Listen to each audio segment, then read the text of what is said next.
শাহু শহুৰৰ আশীৰ্বাদ লৈ উঠিছিল বিমানত। 4 মাহ পূৰ্বে আবদ্ধ হৈছিল বিবাপাশত। প্ৰথমবাৰলৈ লগ কৰিবলৈ গৈছিল স্বামী বিপুলক, কিন্তু নাহিল উভতি। আহমেদাবাদৰ সেই ভয়ংকৰ দুৰ্ঘটনাৰ বলি হ'ল 23 বছৰীয়া খুশবু। হঠাৎ যেন নামি আহিল কালমানিশা। আহমেদাবাদৰ পৰা লণ্ডনলৈ উৰা মৰা বিমানত আছিল ৰাজস্থানৰ খুশবু। 4 মাহ পূৰ্বেই আবদ্ধ হৈছিল বিবাহত। লণ্ডনত থকা স্বামী বিপুলক প্ৰথমবাৰলৈ লগ কৰিবলৈ যোৱাৰ কথা আছিল। শাহু শহুৰৰ আশীৰ্বাদ লৈ উঠিছিল বিমানত, কিন্তু ঘটিল ভয়ংকৰ ঘটনা। কোনেও হয়তো কল্পনাই কৰা নাছিল সেই লোমহৰ্ষক ঘটনাৰ।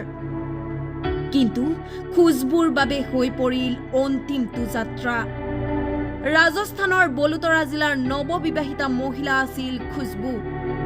23 বছৰ বয়সতে আঁকোৱালি ল'বলগীয়া হ'ল মৃত্যুক। দুৰ্ঘটনাৰ খবৰ পোহৰলৈ অহাৰ লগে লগেই খুশবুৰ পৰিয়ালত পৰে শোকৰ ছাঁ। পত্নীৰ বাবে অপেক্ষা কৰি থকা স্বামী এতিয়া কান্দোনত ভাগি পৰিছে।